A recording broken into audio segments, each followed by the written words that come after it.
اللهم صل وسلم وبارك على سيدنا محمد وعلى اله وصحبه وسلم. ازيكم حبايبي؟ عاملين ايه؟ يا رب تكونوا بألف خير وصحة وسلامة يا رب.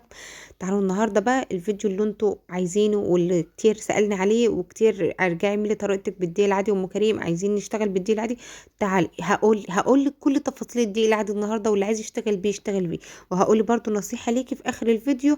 وتعالوا نشوف النهارده هنعمل ايه معايا النهارده. هقولك مقادير السبونج اللي انا عاملاه، وهقولك المقادير الاكتر منها والمقادير اللي اقل منها، وهتلاقي على الشاشه هكتب لك المقادير. تقدروا تاخدوا سكرينات بالمقادير، كل المقادير اللي انا هنزلها وتشوفيها بقى وبراحتك بقى. يعني اقعدي كده مع نفسك بقى تعرفي ايه هتعملي ايه في الدقيق العادي، وهتشتغلي بمقدار ايه، والطريقه اللي هقولك عليها دي والمقادير ما شاء الله حلوه جدا. بس احنا النهارده مش هنشتغل بالطريقه يعني لو تابعني من زمان عارف ان انا كنت على طول اقول لكم ان انا محبب لقلبي ان انا اعمل طريقه الفصل، ان انا اضرب البيض الاول وبعد كده السكر وبعد كده انزل عليه بالمحسن، وبعد كده ببدا اني احط الدقيق واحده واحده في الاخر بعد ما ايه اتاكد ان المحسن شغال والبيض عمل فوليوم تمام. لكن النهارده انا مش هعمل كده، انا هحط كل حاجه كده على بعضها في قلب العجان، بما اننا هنشتغل بالعجان وهنعمل كله فوق بعضه.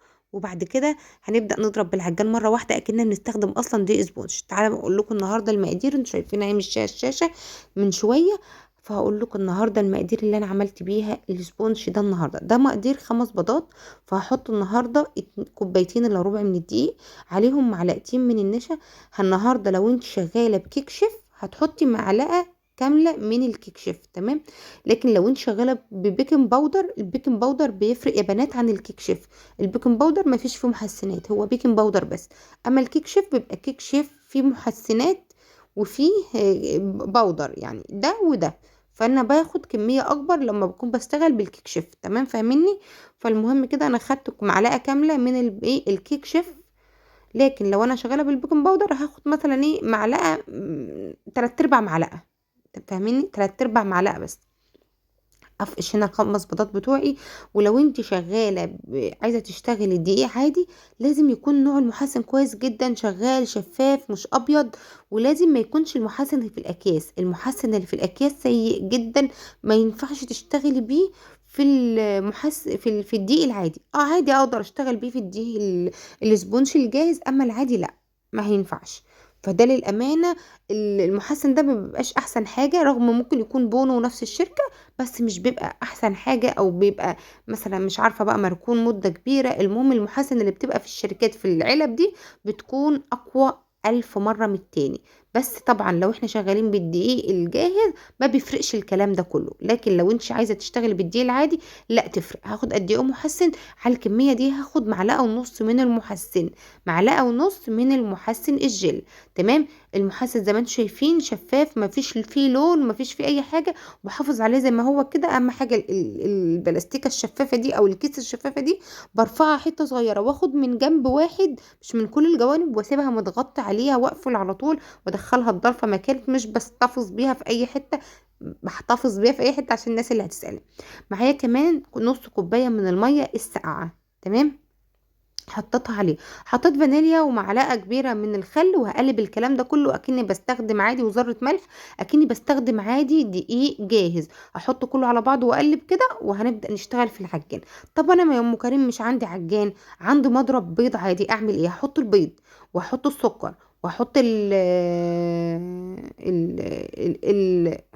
الخل، وهحط الفانيليا وهضرب والمحسن وهضرب.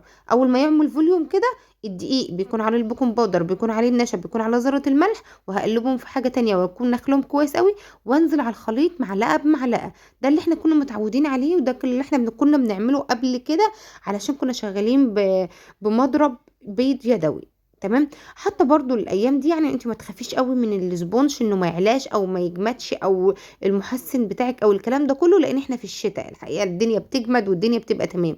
لكن في الصيف خلي بالك ان انا ممكن في الصيف تلاقيني عادي بعمل طريقه الضرب دي مره، احطه على بعضه مره. بس على فكره الطريقه ما غلبتنيش خالص، وكانت جميله جدا ان انا قلبته كله على بعضه وطلع المقدار ده زي ما انتم شايفين اهو. لغوصتي ايدي لغوصه علشان ايه؟ شويه ايه، شويه بتاع ليه بقى؟ كسل ان اروح اجيب معلقه. شوفي معلقه كمان بقى من الكاكاو، لان انا محتاجاه بالشوكولاته. كل المقادير اللي انا كتبتها لكم بتاع الاسبونج ما فيش فيها خالص كاكاو. انت حابه تزودي كاكاو بعد الضرب كده زي ما انت شفتيني بعمل، زودي الكاكاو بعد الضرب بالسبونج بالطريقتين اللي قلت لك عليها، وتزودي كاكاو. تعالى بقى اما اقول لكم على جميع المقادير اللي بعد كده. ده مقادير 3 بيضات قدامك على الشاشه اهو، 3 بيضات ومعاهم الفانيليا، ونص كوبايه من السكر، معلقه من محسن الجل، معلقه من الخل، كوبايه وربع من الدقيق، ومعلقتين من النشا، وذره ملح. لو احنا هنستخدم كيك شيف هنستخدم 3/4 معلقه كبيره من الكيك شيف. لو احنا هنستخدم بيكنج باودر هنستخدم نص معلقه بس من البيكنج باودر. ده المقادير ال3 بيضات يا بنات، خلي بالكوا ده مقادير ايه ال3 بيضات. لو انا وقع مني حاجه يبقوا انتوا ايه فكروني بيها، تمام. المهم بقى تعالوا بقى ما ندخل كمان على مقادير ال4 بيضات. مقادير ال4 بيضات بنحط 4 بيضات وفانيليا، نص كوبايه من السكر، معلقه من محسن الجل، تلت كوبايه من الميه، ازيد من الربع بشويه، معلقه من الخل، كوبايه ونص من الدقيق، ومعلقتين من النشا، وذره ملح. وهنحط نص معلقه من البيكنج باودر لو احنا شغالين بالبيكنج باودر، او هنحط بقى شغالين بالكيك شيف هنحط مثلا 3/4 معلقه او معلقه ممسوحه، فاهميني؟ مش معلقه مليانه، لا معلقه ممسوحه، او 3/4 معلقه من الكيك شيف. انا عارفه انا كاتباها معلقه كامله، ما هي ممسوحه، انا كاتبه معلقه ممسوحه، تمام. ندخل بقى في المقادير اللي بعدها. معايا بقى مقادير ايه؟ مقادير ال6 بيضات. هو اللي لسه ال6 بيضات نحط عليهم الفانيليا، كوبايه كامله من السكر، معلقه من الخل، معلقتين من محسن الجل، نص كوبايه من الميه وتكون مثلجه، كوبايتين وربع من الدقيق، ومعلقتين من النشا، وذرة ملح، وكيس كامل من الكيك شيف. ولو احنا شغالين بالبيكنج باودر هنحط معلقة كبيرة حلوة كده من البيكنج باودر، مش ممسوحة، لا كبيرة. ما اكون كبه كبيره يبقى كبيره، ما اكون كبه ممسوحه يبقى انا عايزه المعلقه على الحروق كده، فاهمين؟ خليكم كده لقطين القطوني القطوا المعلومه كده من دماغي، خليكي كده فهيمه كده المهم يا ولاد، ده كل المقادير اللي ممكن تحتاجيها في مقادير الدقيق العادي. عندك مقدار 3 بيضات، في كمان ممكن نعمل بطين يا مكرم، ممكن نعمل بطين، نقلل الدقيق شويه، السكر كمان يقل شويه. شوفي انا عايزاكي مفيش حاجه اسمها يعني قولي لي المقادير بالظبط وانا امشي عليها. انا عادي ممكن واحده قالت لك مقدار 4 بيضات وانت عايزه تقللي شويه كده. شغلي الدماغ يا ولاء، يا ولاء شغلي الدماغ شغلي دماغي شويه، قللي شويه. يعني انا هقول لك كمان دلوقتي مقادير البطين، يلا يا ستي.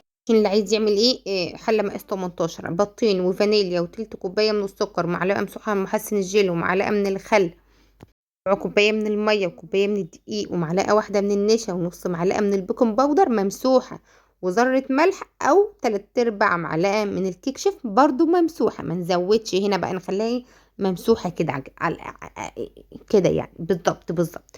شايفين بقى السبونج بعد ما ضربته كويس في العجان وحطيته في الصاج وسويته، دخلته على درجة حرارة عالية زي ما احنا متعودين. بحطه على النار على الشبكة في النص، بحط تحتها صينية يكون فيها مية عشان السجان دي مجلفنة. وبعد كده بشغل برضو من تحت ومن فوق نفس اللي احنا متعودين عليه في قلب الشتاء. من فوق الشواية تكون شمعة، الشواية من فوق شمعة، مش اكتر من كده. وبحطه زي ما انتم شايفين. الدقيق العادي يا بنات ما بيزيدش كتير في ما تدخليه، يعني زي على قد الارتفاع اللي هيطلع لك. شايفين انا هنا كنت هعمل بايدي، قلت لا خلاص اشتغلي شويه بنتي بالسكينه.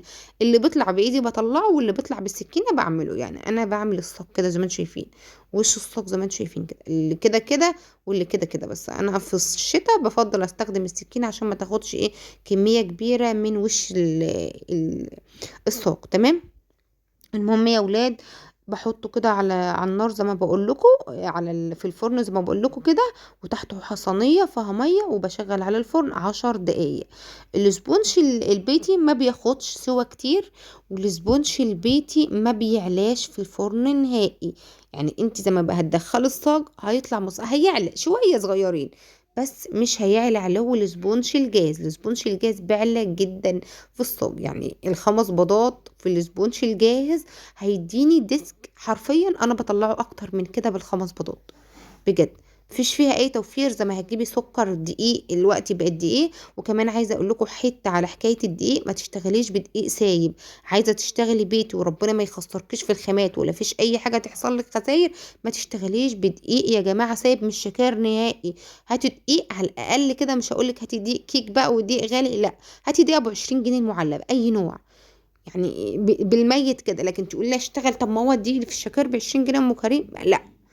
اهم حاجه انك تجيبي دقيق معلب بيكون مضمون سيكه عن الدقيق اللي بيكون مش شكاير. ممكن تقولي لي ده ماركه مش عارفه ايه الاهرامات وماركه حلوه وانا عارفاها، لا، عاد الشكاير بتبقى مضروبه عن الاكياس، هاتي الاكياس احسن.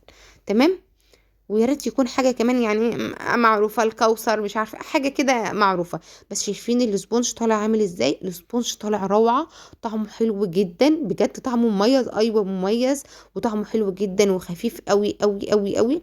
انا بجد بحس ان الدقيق البيتي ده او العادي ده ما بحبش اسقيه من كتر ما هو طالع خفيف. كون فدتك لو معلومه بسيطه، تعالى نفتح لي مايك يا ولاد. و اللهم اجعلها في ميزان حسناتي. ادعوا له دعوه حلوه كده على كل المقادير. لو في اي بقى صينيه فاتتني، مقادير فاتتني بتاع حاجه، اكتبوا لي في التعليقات. شايفين السبونج ما شاء الله طالع حلو جدا، مسامته ناعمه قوي وجميل جدا. نعم يا مالك. يلا بقى.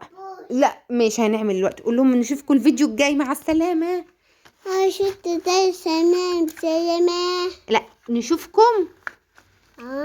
اه لا انت قول نشوفكم الفيديو الجاي، مع السلامه. شفت ده سلامة. سلامه يا ولاد، سلام.